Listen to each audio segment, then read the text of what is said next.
unabashed, the most unpredictable, becomes a headline, the most volatile, outrageous behavior, unsubstantiated narratives, a battle of personalities. Welcome to Grant Tamasha, a co-production of the Carnegie Endowment for International Peace and the Hindustan Times. I'm your host, Milan Vaishnav. Believer's Dilemma, Vajpayee and the Hindu Right's Path to Power, 1977 to 2018, is the much-anticipated second volume of author Abhishek Choudhary's biography of former BJP Prime Minister Atal Bihari Vajpayee. The first volume of this biography, Vajpayee, The Ascent of the Hindu Right, 1924 to 1977, was widely acclaimed, winning the 2023 Tata Literature First Book Award. Abhishek studied economics in Delhi and Chennai, followed by stints in development and journalism, to discuss part two of this exceptional work, which Ram Guha calls the finest biography of any Indian Prime Minister I have ever read. Abhishek joins me on the podcast for the very first time. Abhishek, congratulations on this monumental achievement, and thank you for taking the time. Thank you, Milan, for having me. So we were in touch around the time Volume 1 of this two-volume study was published, but by the time we got in touch, you were already hard at work, I think, finishing Volume 2, so we didn't have the chance to converse. I want to spend most of our time talking about the most recent volume, but before I get into that, and without asking you to kind of recount the entire narrative arc of the first book, I wonder if you could just for our listeners say a few words about Vajpayee, specifically, where and how did he grow up? What was his path into first the Sangh and then the broader Sangh Parivar ecosystem? Give us a bit of a kind of character sketch about, who this man was and what his roots were. So Vajpayee's family came from a village near Agra. So that place is called Bateshwar. That's where he was born in December 1924. And that's where he spent his early childhood. And at age 10, he was sent to Gwalior, which was the capital of then Sindhia ruled Gwalior state, where his father worked as a school teacher. The town had a strong presence of Arya Samaj and Hindu Mahasabha. And very soon the RSS opened its branch there too, and it became popular. And the young Atal, he continued to volunteer with the RSS while, finishing his formal education, first his secondary education and then his bachelor's in Gwalior. And then he got a scholarship from the Darbar to study his master's at DAV College, Kanpur. After finishing his master's, he had signed a bond to serve the Gwalior state for a few years, but he got the waiver because independence and partition upset every card, including the very fate of the Gwalior state. Of course, it also came as a huge shock to the RSS, the partition. And they were trying to float mouthpieces across the country, and Vajpayee joined them in floating one in Lucknow. It was called Rashdhar, and it was a monthly, and Atal Bihari Vajpayee was appointed as one of the two editors. This was in August 1947. It coincided exactly with the month of the partition. It kind of took off because 5 months later, he was given the charge of launching another mouthpiece. This time it was weekly. It was called Panchjanya. This was in the second week of January. Panchjanya, by the way, is still very much in print. And this was 2 weeks before Gandhi was murdered. And all this while, all the mouthpieces of the RSS had been basically spilling venom on Gandhi. And so, when the RSS was banned by the Home Ministry on the charges of, helping create the environment in which Mahatma could be murdered, the entire press was sealed and pretty much all of them were jailed. We don't have all the time, so I wouldn't talk about it in details about how exactly he evaded arrest, etc. But the main point is that, at this time, many other people were leaving the Sangh Parivar.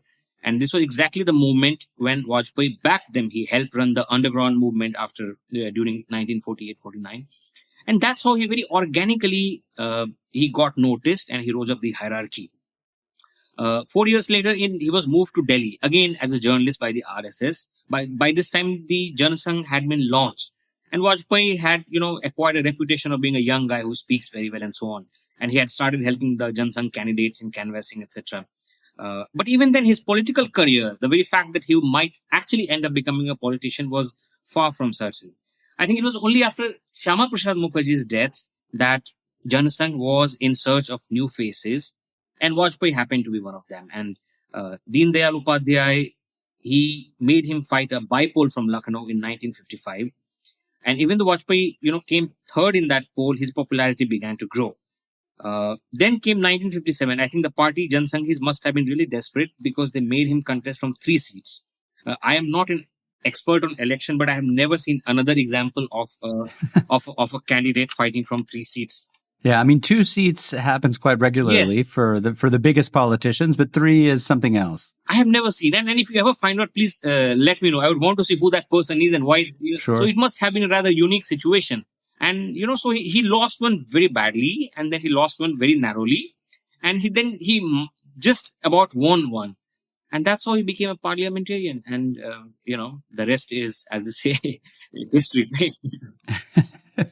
Well, let's get into the rest now. Volume 2 starts in this pivotal year of 1977, and you picked that dividing line between the 2 volumes of your biography.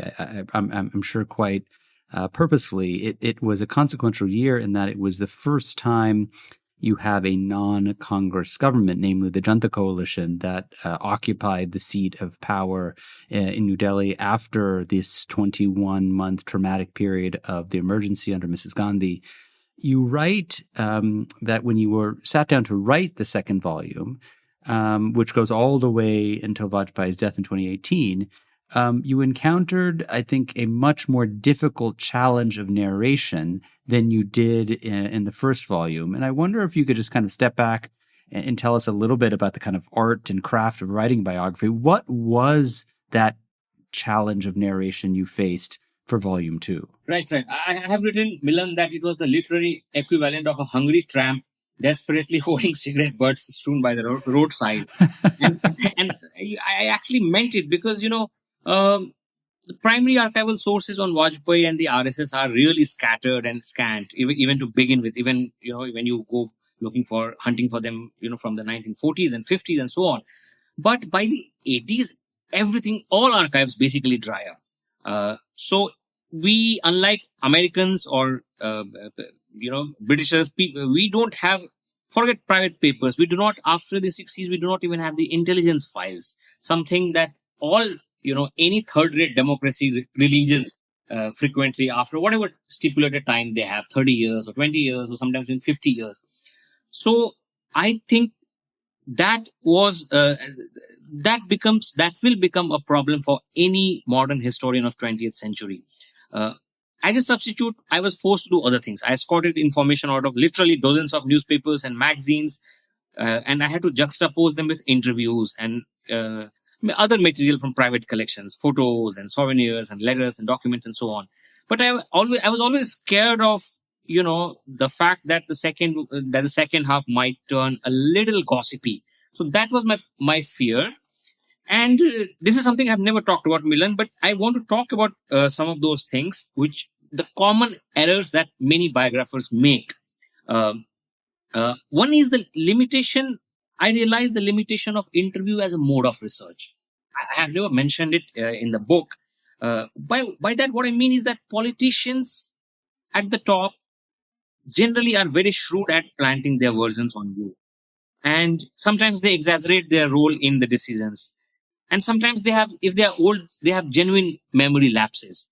And if you are not extremely, extremely careful, you might end up, parroting what they are telling you. You might end up, quoting something entirely fictitious. Now, that might work very well for a, newspaper journalist because, it's like X said this and Y said this. So you are quoting. But I think the point of a biography is, not quotes. The point of a biography is real psychological insights. And that, in that sense, relying on interviews really distorts that. And I could clearly, because I have been with this subject for so long, I can see the occasions when people are lying. And, politicians have a lot at stake, and they lie very, very frequently. They lie more frequently than you and I think. That is a big problem. And I think, and the only way, and see, it's different if I was in my 70s and I was researching a book, it would be different because then I would know people from older generation. But as a young guy, as somebody who started off in the late 20s, I began to realize the limitation of interview. Yes, what works is that, if you interview someone 5 times, then they might begin to open up. But if you just interview someone for the first time, so versions differ significantly, Milan, when I interviewed someone the first time and the fifth time. It was almost like meeting a new person. And I realized that there are multiple layers and that you have to peel off anyone. And I mean, I don't know if it's the right occasion to talk, but part of the reason I think Vinay got some things, very crucial things wrong in the book was because I think he became a recipient of some of the plant. And I think that's an error that many of us make. Maybe I also have made that error in my book somewhere. Maybe I'll discover it 5 years down the line. But what I meant is that these are some serious limitations. And there was one more, which is that, quite apart from digging up Vajpayee's life or understanding the trajectory of the Hindu right, I realized that so many things that I took for granted could in fact not be taken for granted. By that I mean some problems of historiography. Let me just explain it to you. The most universal and the most cliched explanation, Milan, for Janata's disintegration, you read that in all books, is the RSS's dual membership. Now, when I dug deeper into this matter, I realized that, that was in fact a secondary reason. I realized that the most significant reason was that the Janata elders, that is primarily Morarji Desai and certain sections of the Jansangh faction, they did not give Charan Singh or his middle caste constituency the due that he thought, or, the middle caste people thought they deserved during the Janata government. And I think not just Janata, even the successive Congress governments in the 80s did not grasp the sociological undercurrents. And then, by 1990, the middle castes broke the door open. And suddenly we had Lalu in Bihar, suddenly we had Mulayam in UP, and a few months later in 1990, the same year, we had the Mandal imbroglio. And even Advani, I strongly think Advani began his Rath Yatra partly to save a BJP that was vertically split on Mandal agitation. Because by then, half of the BJP legislators, MPs and MLAs were from middle caste. So, and now, of course, we have a middle caste prime minister. And I don't think India will ever have a long spell by a Brahmin prime minister ever again. Maybe that's not such a bad thing.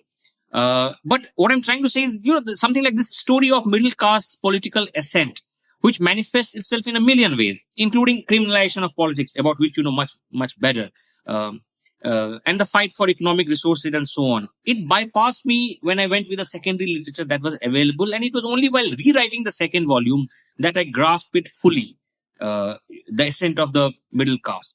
And similarly, on so many other matters, I realized that, the secondary literature that I was reading that I had taken for granted was not necessarily how I came to see them while reworking on various matters. On something as basic as whether Babri demolition was planned, on something as basic as whether nuclear tests were necessary, on these matters, which is why the reworking, restructuring took slightly, it was more painful.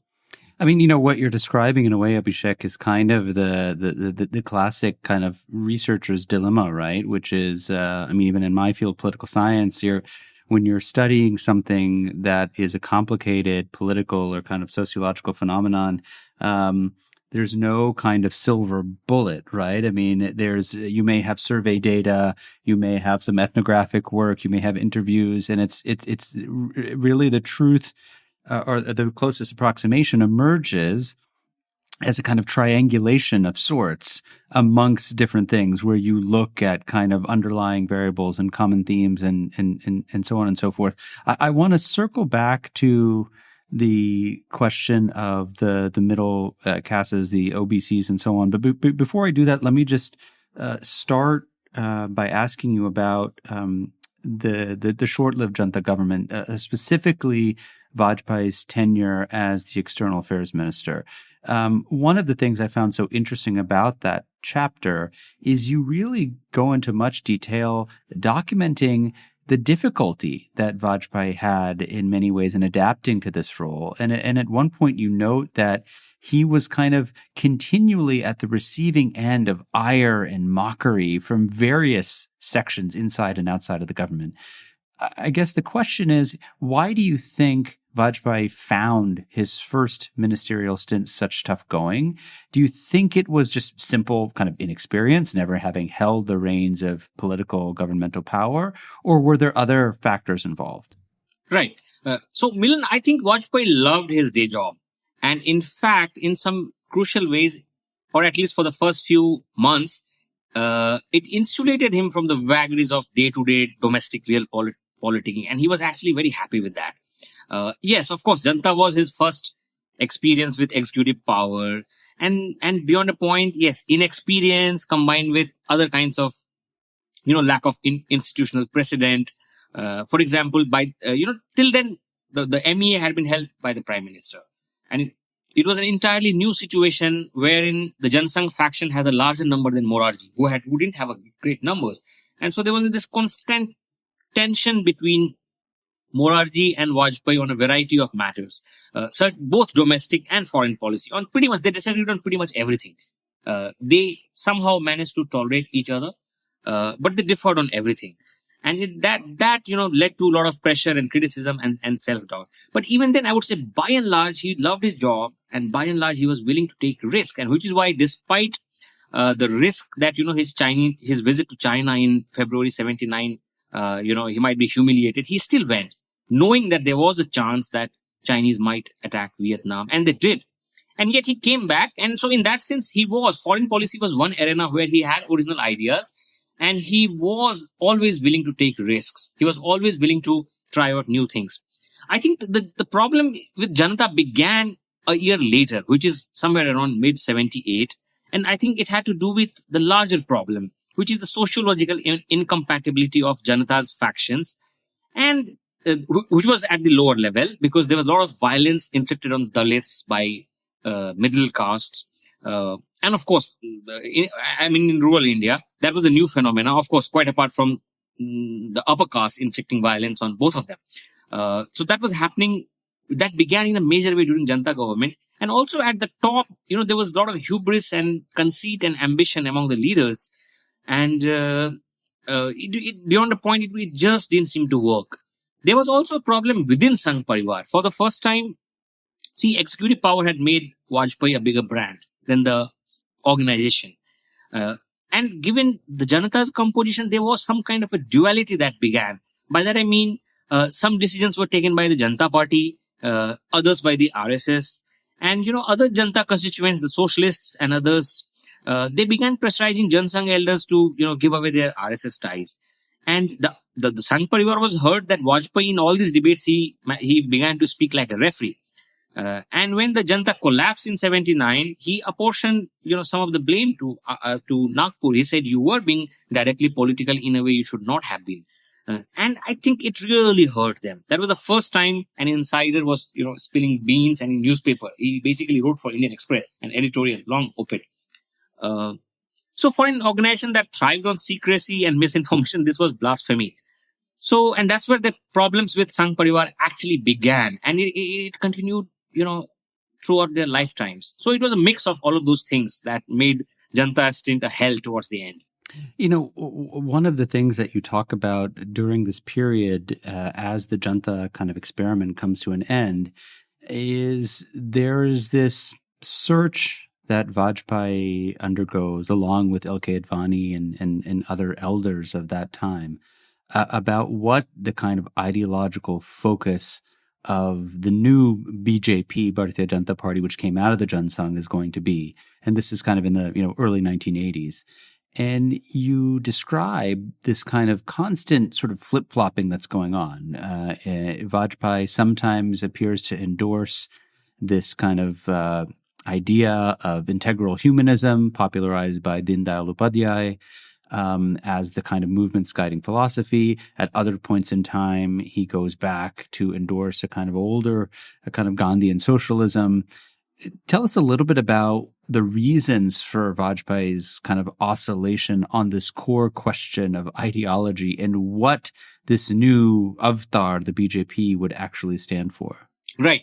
So, Milan, my one-line answer, and it might sound a little cocky and a bit of a slight oversimplification, is that they did not have a definite economics. If you look at the larger trajectory, depending on circumstances, they could say everything and its exact opposite. But let me give you a longer answer, which is that, we must step a little backward. So during the early Golwalkar years, the 1940s, economics or foreign policy was never Sangh Parivar's chief interest. Their chief interest was protecting Hindus, or what they used to call saving Bharat Mata's soul. So they never thought about it in great details. And when the Jansangh was formed in 51-52, they went about it in a very makeshift way. So economics was handled by Din Dayal Upadhyay, who was, by the way, not a trained economist at all. He was a pracharak, full-time pracharak, who read a couple of books and, somehow merged Gandhiism and socialism and, splashed it with a bit of saffron. So it was something like that. Vajpayee and Balraj Madhok did much of the talking on foreign policy. So much of it was ad hoc. So even if you look at what they say about nuclear tests, whether or not India should have nuclear tests or nuclear weapons, you'd see it went through 20 times. They are saying, yes, we should have, and then we should not have. And during Vajpayee's years, he went through at least 10 flip-flops. On coming back to economics, their ideas were never fully coherent. They just shifted with political needs. They rejected Congress-style socialism in rhetoric, and they favored decentralized ownership and encouragement of small traders. And yet they accepted state planning. They endorsed protectionism.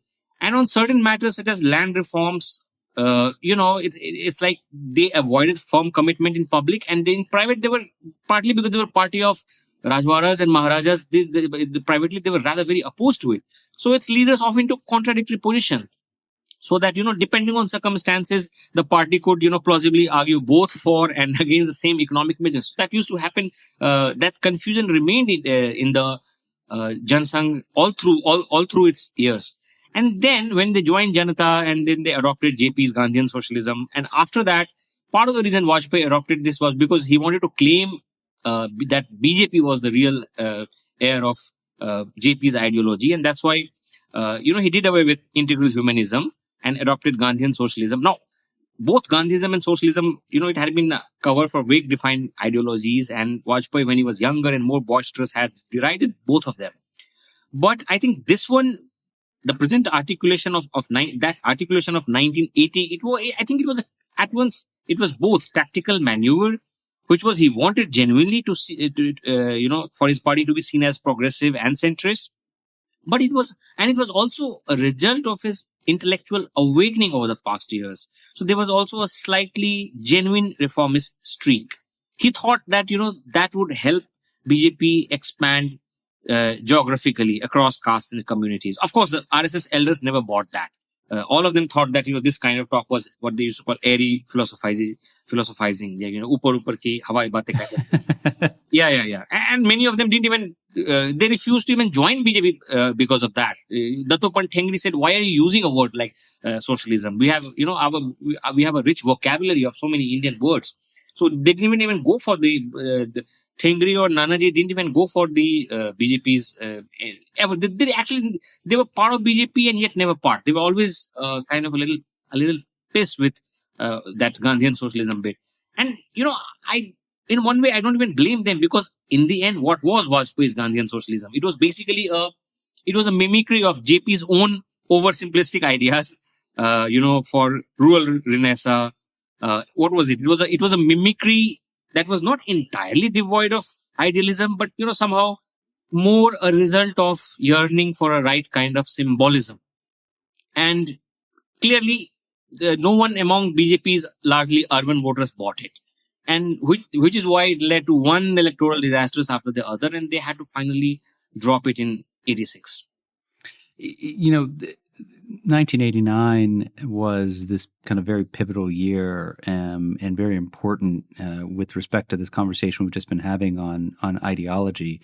Of course, it was around the time of the Mundell Commission report, which recommended reservations for the other backward classes for civil service positions and higher education seats.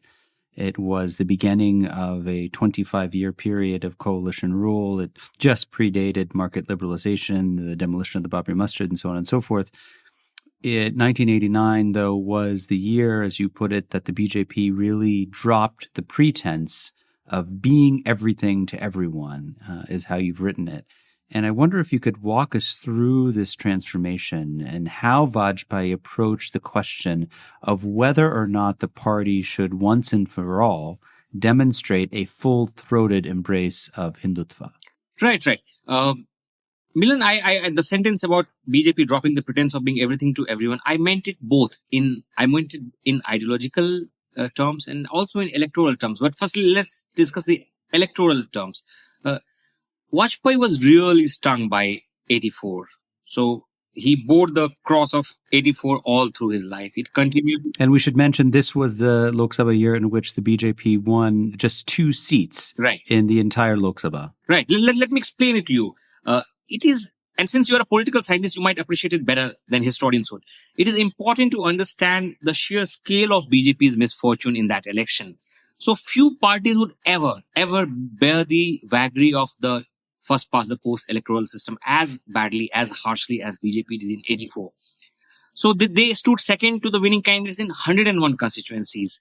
And they were so unlucky that, CPM, with 5.8% of votes nationally, won 22 seats. On the other hand, BJP with 7.7% won only 2 seats. And the part of the reason was that, with CPM, their geographical spread is basically Kerala and West Bengal. With BJP, their party was, it was conspicuously present everywhere. And yet, nowhere was it so strong that, it could not be ignored with impunity. So, they realized that, something had to be done about it. So that was the first point. Of course, they also knew that some of the that embarrassment, that stigma had to do with the sympathy wave after Mrs. Gandhi's murder, else BJP's vote share might have been much higher. But the larger point ideologically was that Congress was turning right and it was helping Congress electorally. And people in BJP were slightly awkward with it because after all they thought we are the original Hindu grievance party. So Vajpayee, and here is why I think he deserves some genuine credit. All through those years, Vajpayee tried very hard to not play the Hindu card. He kept reminding Indira Gandhi every now and then to not play the Hindu card. And he told her repeatedly that, this is a dangerous game. You will hurt yourself and you will hurt, the country. And in a way, he was right. I mean, Mrs. Gandhi, in the end, she did what she did. And in some ways, she paid with her poor things. She paid with her life. But Rajiv also, with Rajiv, there was another problem. Rajiv was young and immature. And, by turn, he was soft on the Hindu right and then Muslim right. And some people I interviewed in RSS in Nagpur, they say Rajiv was the only prime minister who was multi-communal. So now, this is, of course, a retrospective judgment and certainly very different from what people in South Bombay, they think of Rajiv Gandhi as, the Beatles lover and so on. But there is a very strong part of Rajiv that being multi-communal, that tag sticks to Rajiv Gandhi too, which many Indian liberals have never talked about. And something that, that kind of later helped BJP. So basically, Vajpayee, in that circumstance, he waited for many years and then he decided, and again very reluctantly, to support his party hardliners on 2 things, because the Gandhian socialism was not working. And he was told that, look, we gave you 6 years, 7 years. How long do you want us to struggle? It was that. And Vajpayee, he was just very isolated within his party, so much so that in 86, people were not even very excited to send him to Rajya Sabha. And again, these were things that really stung him. He had been the face of the party for nearly 3 decades. And here the, hardliners were saying that we don't trust you. Why do you need a Rajya Sabha? Why do you need to be in parliament? So, given the Congress turned towards the right and Vajpayee was more or less forced, he was reluctantly, he decided then to side with the party hardliners on 2 things. And that was at Palampur. That's how they passed the Palampur resolution in 1988, because nothing else was working out. So then he agreed very reluctantly about BJP's plunge into Ayodhya. Had it not been for Vajpayee, BJP would have supported Ayodhya since 83. They actually formally plunged in 88. And in those 5 years, it was because of Vajpayee. He was the one who stood, who ensured that the party did not plunge into Ayodhya. And then it was also around that time that, BJP more or less okayed a future collaboration with Shiv Sena, especially in Maharashtra. Vajpayee had been opposed to both these things.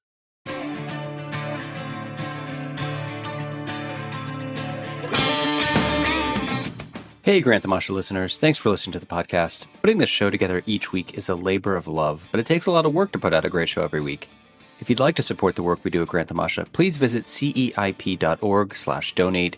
Don't forget to subscribe to us on Apple Podcasts, Google Podcasts, Spotify, or on your favorite podcasting platform, so you'll be the first to know when a new episode rolls out. So Ayodhya, one can understand, because of the national repercussions, and we saw the national repercussions post 92, of course. But just for our listeners, say one word about why was Vajpayee skeptical about a tie-up with the Thackeray's and Shiv Sena? Because by then they had started targeting. They had changed their tactic. By then they had basically Shiv Sena was targeting first South Indians. And by the mid 1980s, again, Shiv Sena was basically started targeting Muslims too. So in the 87 Vile Parle by-poll election, Bal Thackeray made speeches for which, by the way, he was banned from contesting elections for almost 10 years, I think. And it was part of the larger move towards the right. And basically, Vajpayee wanted to avoid his party turning right, and he certainly did not want his party turning right and then collaborating with another right-wing party. So that was his dilemma. But by 1988 he didn't have a choice, and so he said okay, because he was also on the sideline. BJP had kept a door open for VP Singh. So Vajpayee was hoping something would work out with VP Singh, but again VP Singh was too self-conscious, and he was also like every politician had his own calculations. VP Singh was also hoping to get communist support, and communists said if you bring on BJP, we will not collaborate with you. And so all of it. So late 1980s, Milan they're a really confusing period and a really events-packed period. Well, also, you mentioned in the book that Vajpayee also considered at one point leaving the BJP and joining VP Singh altogether. Right. That's true. That's right. I mean, he realized eventually, because VP Singh was not offering him a clear-cut program, and VP Singh was too much his own man. And in the final analysis, VP Singh did not have. He had become something of Arvind Kejriwal of sorts. But he did not have an organization. And as an organization man, Vajpayee had been with Sangh Parivar, and he knew he had been part of, he had more or less erected a political party bottoms up. So he had some idea of what it takes to sustain a party for a generation or two, if not more. And so he couldn't trust VP Singh. And so he returned, even though he was not very happy with BJP and the turn RSS was saying. Some in RSS were also trying to butter up Rajiv Gandhi. So it was basically a very confusing, very muddled period. Anyhow, by the end of 1989, they met in Palampur, and BJP decided that okay, we'll keep all doors open, we'll collaborate with Shiv Sena, and if VP Singh wants, we will also collaborate with him on certain seats. Basically, they wanted to oust Rajiv Gandhi. And there's a very interesting line in that document. Advani says that to acquire a sizable presence for BJP in Lok Sabha. So that would be one of the aims. So whether in power or outside, the party can quote unquote play the role of a nucleus in Indian politics, and that let us resolve to achieve these objectives if other opposition friends cooperate with them, if they do not, without them, and if they oppose in spite of them. So see, in Advani, BJP found a clarity that was missing in Vajpayee. Vajpayee had mixed into the grey of socialist politics. So the cadre was then enthused by this clarity. Vajpayee was sulking all this while. He was still not very happy. And if you remember, 1989 was the only time, Milan, that Vajpayee, in his career of almost 6 decades, he was still bearing the scars of the defeat. And for some reason, he had, whatever hunch he had, he decided to not fight in the election. Advani, instead, he suggested Advani to make Lok Sabha debut, and he swapped positions with Advani. And by the way, Advani was 62 when he fought his first Lok Sabha election. So Advani's celebrity came a little late. It's unusual for a politician to fight first Lok Sabha at 62. Very unusual. I mean, this is a kind of nice segue because, Volume 2 in many ways is not just a biography of Vajpayee, but it's also a study of the kind of human dynamics between these two men. You have Vajpayee, who was always or usually kind of in front, and then you have this longtime collaborator, L.K. Advani, who at times was also the front man. But you say that for most of the period, except for maybe the years 1989, 1992, give or take, Advani had sort of deferred to Vajpayee for most of his career. Tell us a little bit about the kind of unique partnership between these two men. I mean, the kind of simplistic thumbnail sketch we've always been told is, Advani was the hardliner and Vajpayee was the kind of, the mask. And so you had a kind of good cop, bad cop kind of routine. But tell us a little bit, having studied both of these men, because their lives were so inextricably linked, how do you understand the nature of their partnership? Right. I mean, I was recently asked how I would sum it up in one word, and I said I would say brotherhood. But let me give a longer answer. Yes, I do think there was rivalry between them. Yes, they wounded each other on some occasions. But the crucial thing is there was always a deep personal affection that was forged in their youth that endured for almost 6 decades. So they met in 52. They started working together in 57. Advani came on board as his researcher. He helped Vajpayee tackle, or let's say attack, Nehru in parliament. And if you remember, Vajpayee managed to get a white paper on the matter of, Chinese capture of Tibet. And for that, I think some of the credit does go to Advani. And while Vajpayee continued to be the face, Advani remained the backroom boy. I think it was only after Deen Dayal Upadhyay's death in Feb 1968 that his climb was faster. And it was, of course, backed by Vajpayee himself. 5 years later, Advani was made the party president in 73. And then they were together in jail during emergency for a few weeks. And all through emergency, Vajpayee was in touch with Advani through letters. Again, during the Janata government, they agreed on most matters. And I think up to 1983, Advani more or less agreed with everything that Vajpayee said. It was only after BJP's defeat in Delhi that year, the only place they actually held power that they had won during Janata government, that Advani began to tilt towards the hardliners. Because, there were a series of electoral defeats. And after 1984, a little more so. At the same time, it is, Milan, very crucial to understand that Advani always ensured that Vajpayee did not feel neglected. By that I mean, if Vajpayee continued to stick with BJP and the larger Sangh Parivar, I think much of the credit for that actually goes to Advani, because he kind of became a bridge between them. And so even when they differed, as they did on Ayodhya, there was a lot of mutual affection and respect between them. A meltdown came in 91. Till then, Advani kept saying that, if BJP ever wins power, of course, Atalji will be our prime minister. After the Rath Yatra, what happened was he got fame. And after that, BJP did even better in 91, and hardliners somehow convinced him to take up the leader of opposition role. And Advani, I think, was still not entirely sure if he should do that, because he knew it would create problems between them. And somehow, there was a slight lack of communication, and he took up that job. And that really hurt Vajpayee. I think, again, their relationship remained very close. And after the demolition, when Advani was arrested, Vajpayee came to his defense in street and in parliament. And I think that softened Advani slightly. And after he got stung in Hawala, he realized that, Vajpayee was better suited for the top job. And of course, there was also post Babri demolition. There was also the other thing that, many parties that were shy of collaborating with the BJP, they said we'll come around only if Vajpayee is the candidate. So with all these things in mind, and more generally, there was an old psychological compulsion that, Advani had deferred to Vajpayee all his life and somehow intuitively thought that, he was a better candidate. He passed on the baton. And that's how BJP came to power in, for 13 days in 96, and then for more or less 6 years during 98, 2004. I think the last major complication was the presence of Brajesh Mishra. I don't think Vajpayee brought that, as opposed to the cliche, to check Advani.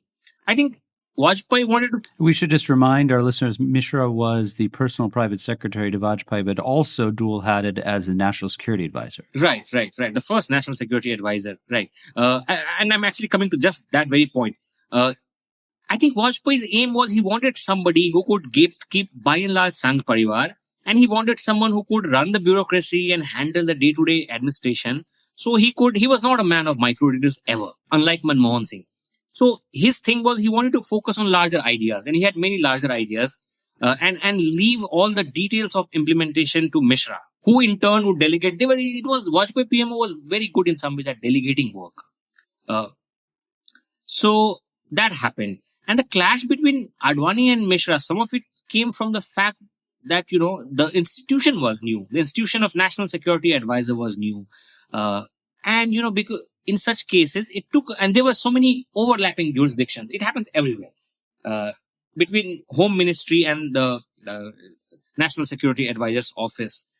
And it was the first time, which is why it led to some serious friction. And yet, the important point is that even then, even on those days, during those days, when they met each other privately, separately, they genuinely enjoyed each other's company. They could very easily be with each other for 3 or 4 hours and not get bored at all. In fact, they liked spending time with each other. So that was always there. And Vajpayee named him successor in 2005. He was the only person who defended him during Advani's Jinnah episode. And he also allowed himself to be wheeled into parliament to vote against nuclear deal, something he did not want to do in private. And he did all of that just so, Advani could have a shot at the top job. He thought that Advani deserved it because, he had backed him up. That it did not happen is another story altogether. I'm telling you the larger trajectory and this whole cliche about moderate versus hardliner. Yeah. So, we could have an entire podcast just about the Babri demolition, but because there are so many other topics that I want to cover with you, let me just ask you one question on that. And it's something that you already kind of mentioned in passing, but I wonder if you could just unpack it a bit. You noted in the book that Vajpayee was really the only major kind of politician, at least from the Hindu right, to kind of come out unscathed from Babri's takedown in 92. Right. And I wonder if you could just say a word on that. What allowed Vajpayee to merge from this massive controversy with relatively little baggage compared to all the others? Right. Well, Milan, some of it was an old reputation that he had cultivated over the decades as that of an enlightened conservative. It was also public knowledge that for a very long time, as we just discussed, between 1983 to 1983 to 88, he had stopped his party from plunging into Ayodhya. And Vajpayee was personally never linked to the planning or the actual execution of the demolition. He was kept out by the hardliners, actually. They preferred that he did some talking here and there, and that Vajpayee was not, that he did his own thing. And for the same reason, and this is the most crucial one, he was not present in Ayodhya on the 6th. Many observers think, or rather he chose to absent himself from Ayodhya on 6th December 92. Many observers think had he been in Ayodhya that day, he would never have become prime minister. No, I don't necessarily agree with that, but we can debate it. But the point is, by and large, most people in media and politics thought that he was genuinely upset with the demolition. And they thought that his defense of his party and the larger Sangh Parivar was an act of compulsion rather than conviction. The truth, I think, lies somewhere in between. But in these matters, perception matters. Truth doesn't matter. And he enjoyed the benefit of the doubt for a very long time. I think the only time he was actually blamed formally for Ayodhya was by Libaran Commission in 2009. But by then he had retired, so it didn't matter. And BJP, of course, used those charges as of his indirect involvement to discredit the report itself. But if you ask me as a researcher, I would say Libaran Commission, was right about one basic fact, which was that the demolition was planned. So, you have so many disruptions going on around the same time. As we already discussed, you had the Mandal Commission report, you had the Masjid, and of course, the third of that kind of trio was the kind of market liberalization and the rapid change of the kind of makeup of the Indian economy and its relationship with the world, the relationship with private capital, and so on and so forth. You write that in a way, Vajpayee inherited the kind of liberalization, privatization, globalization paradigm. It's a paradigm that was set into motion by Narasimha Rao, Manmohan Singh, that entire team that was in place in 1991. But when Vajpayee was in office from 98 to 2004, he doubled down on many of these kind of free market reforms.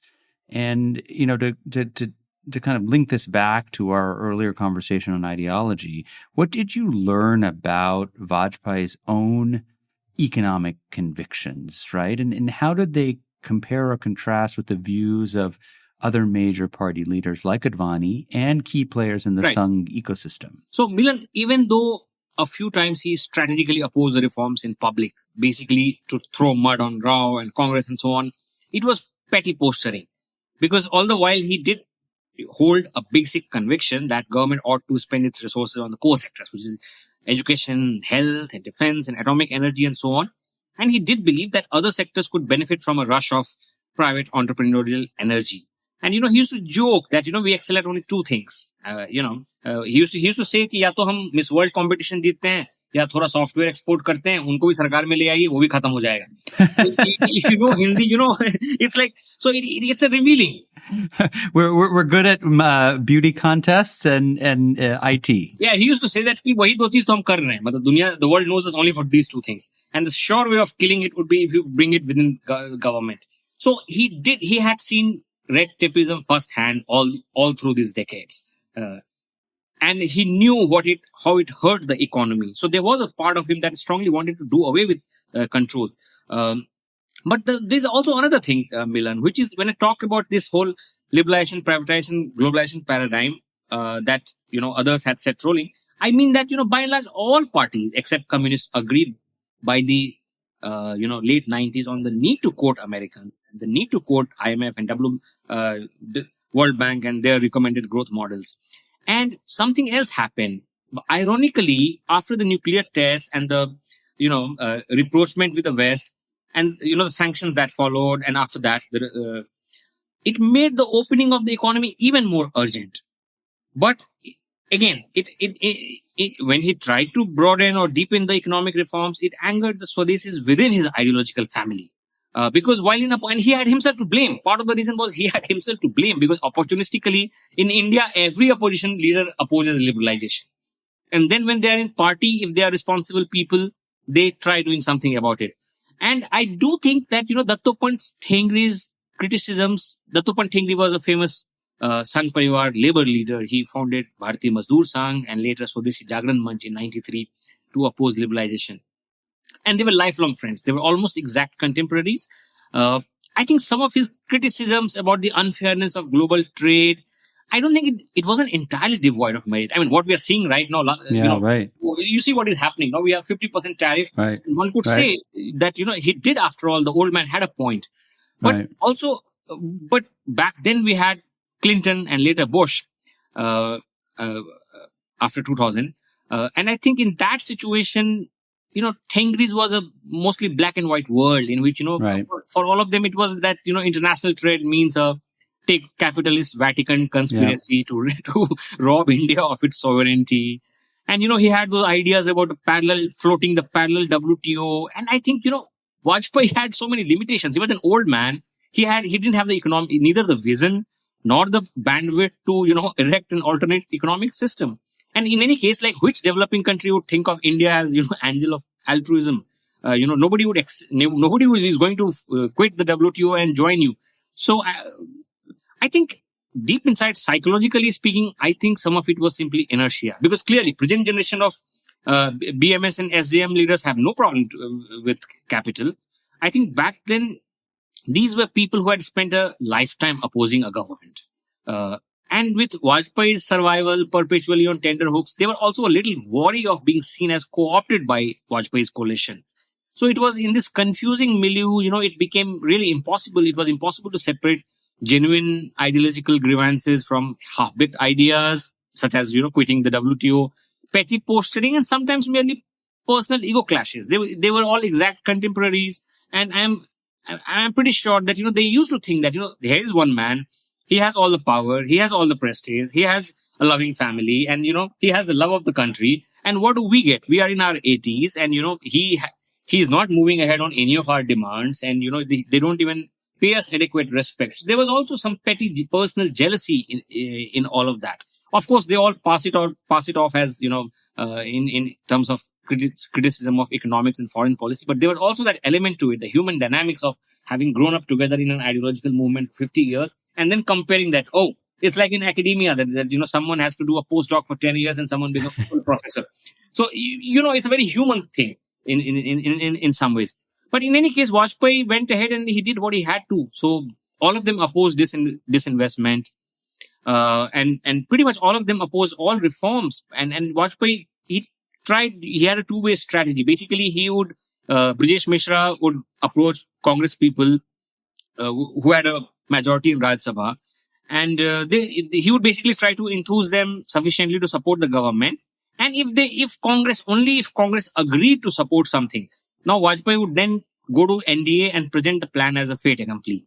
And what will happen was, and this really angered RSS people, because what he would do is the Pramod Mahajan would issue the whip so that all BJP MPs would be forced to support a particular bill, and half of those MPs have sympathies with BMS and SJM, so half of them did not want to.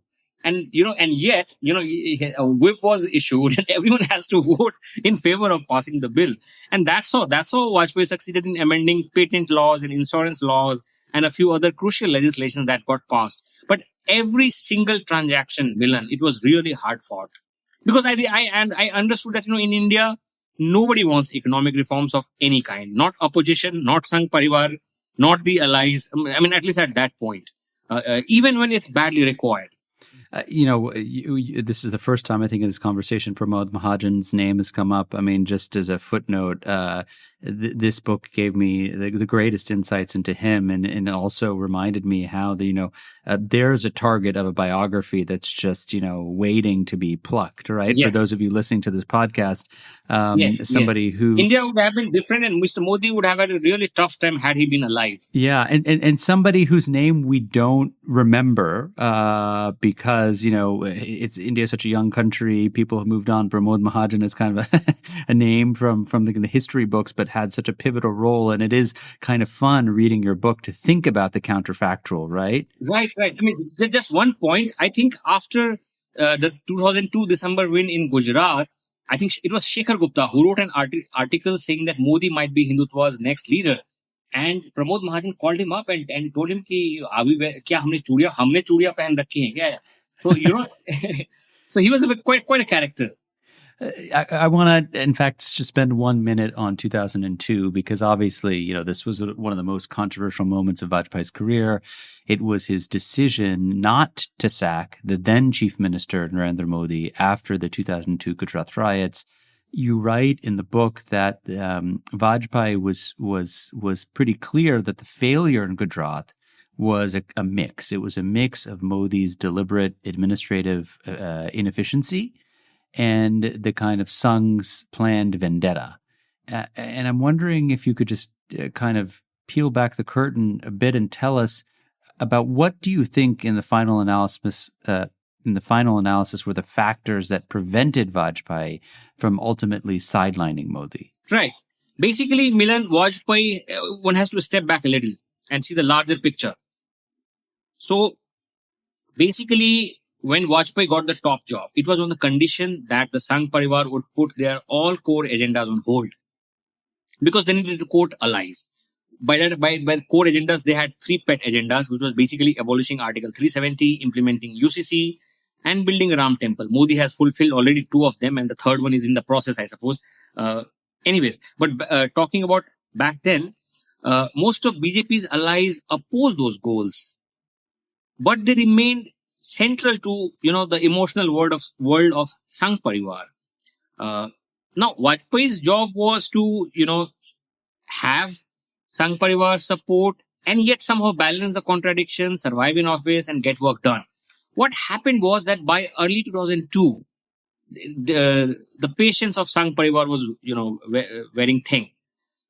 So it was Vajpayee's lack of progress on those 3 core demands that when this Modi thing, after post riots, that made it harder for Vajpayee to sack or even swap Modi. They were not even willing to swap Modi for Kashiram Rana in Gujarat, which was Vajpayee's original proposal. Basically, what happened was that there was a 4-member team that was meeting every day at 7 RCR or every week.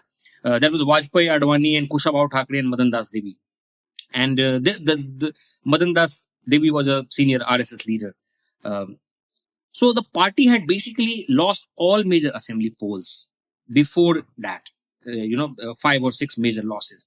And Gujarat was the last place where they had a majority. And Gujarat was also awaiting polls in less than a year. And they thought that, firing Modi would be a top-down decision. And they thought that firing Modi would pit, the center against the local cadres, and it will basically worsen the confusion on the ground. And they suggested that the midway solution could be that, and they tried to act clever. And they said that, okay, let's do something. Let's call for early elections. And they somehow calculated that, there was a Hindu resurgence at work, and they thought that party would massively benefit. They were more or less right about that. And On side by side, Sangh Parivar was also carrying a fierce whisper campaign. Basically, their plan was that Modi had to be defended at all costs. They had found a poster boy in Modi, and they said, okay, Vajpayee is already too old. He is too out of sync with the party's dominant mood, and he has led us into one electoral mishap after the other, and he keeps threatening resignation himself. So why not we go to him and ask him to formally resign? So basically, he was like, Vajpayee has entered the fifth year of office. Maybe he should, demit in favor of Advani. So they actually, there was the former RSS chief was on his, literally he had, Raju Bhaiya, Rajendra Singh had made way for K.S. Sudarshan. And he was almost literally on his deathbed when he went to meet Vajpayee and to beg him that why don't you, he indirectly said, why don't you resign and just go to become president or some such. But Vajpayee loved power too much. Anyway, so he was clearly not in a mood to resign. And he was surprised by the force of Modi's backing, especially, and in Goa.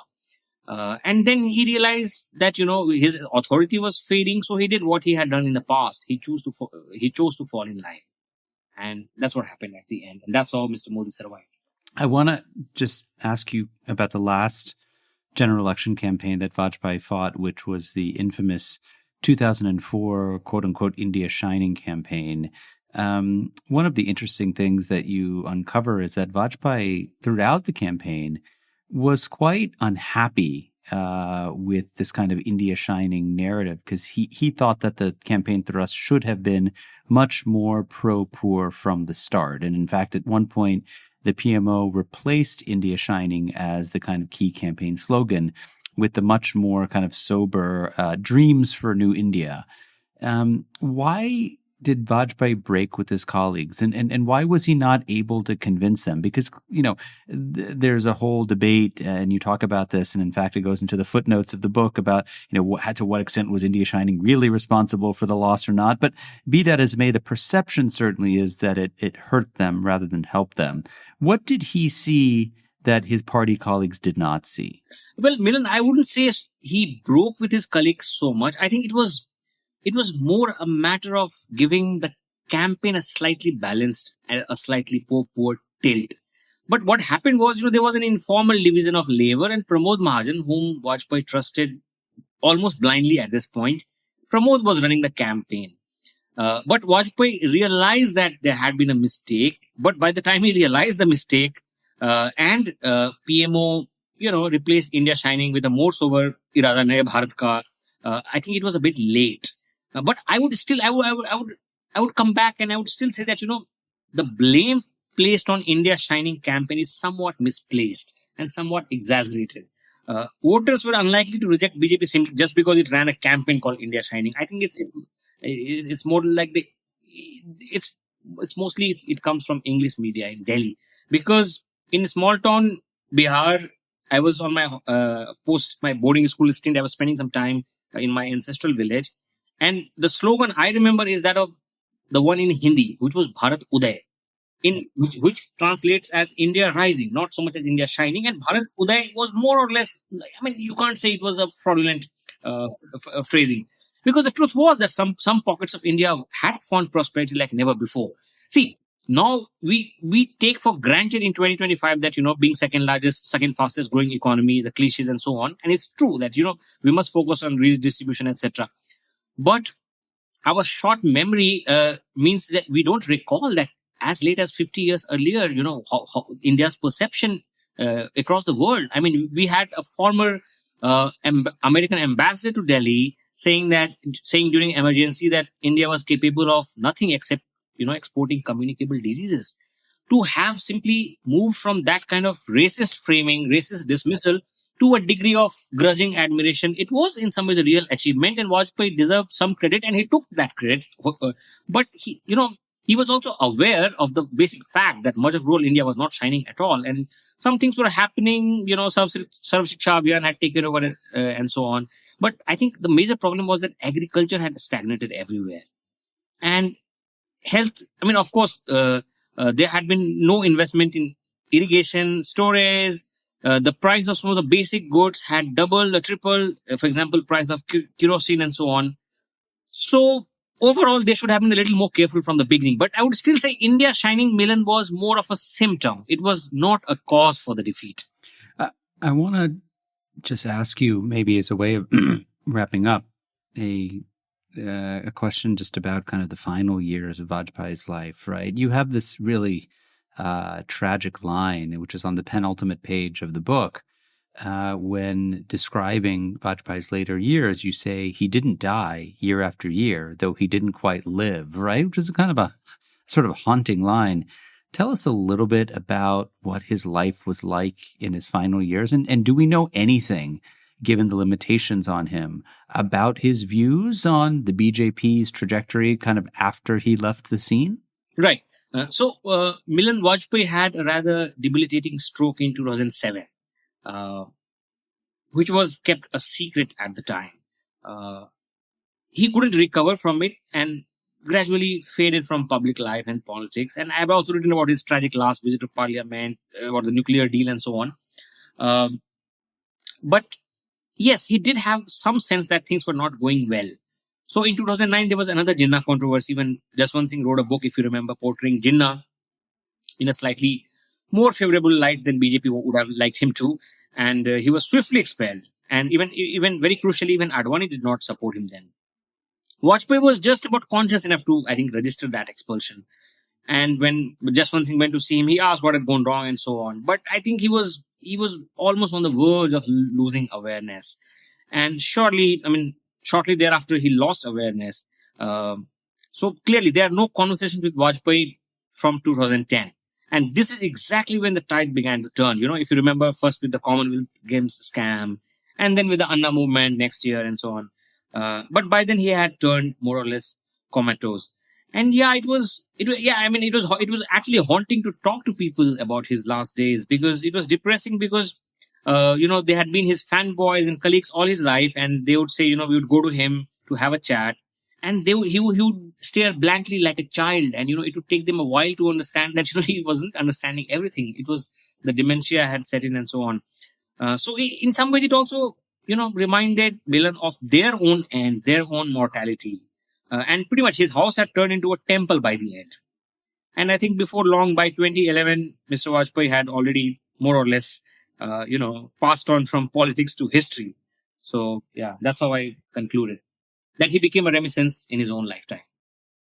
My guest on the show this week is Abhishek Choudhary. He is the author of a 2-volume biography of the former BJP Prime Minister Atal Bihari Vajpayee. The second volume is called Believer's Dilemma, Vajpayee and the Hindu Rights Path to Power, 1977 to 2018.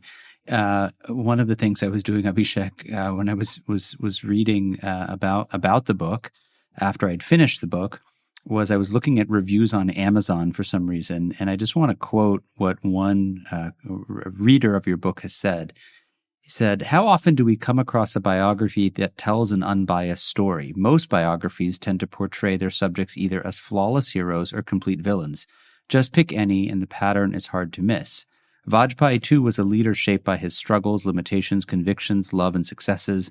This book captures all of that with remarkable honesty and depth. And it's not just the story of Vajpayee, it's the story of our leaders and of our country. It helps us understand why India was the way it was and why it is what it is today." I thought it was a beautiful comment and a real testament to your book, Abhishek. Thank you so much for this path-breaking 2-volume study. But most importantly, thanks for taking the time out to talk to me today.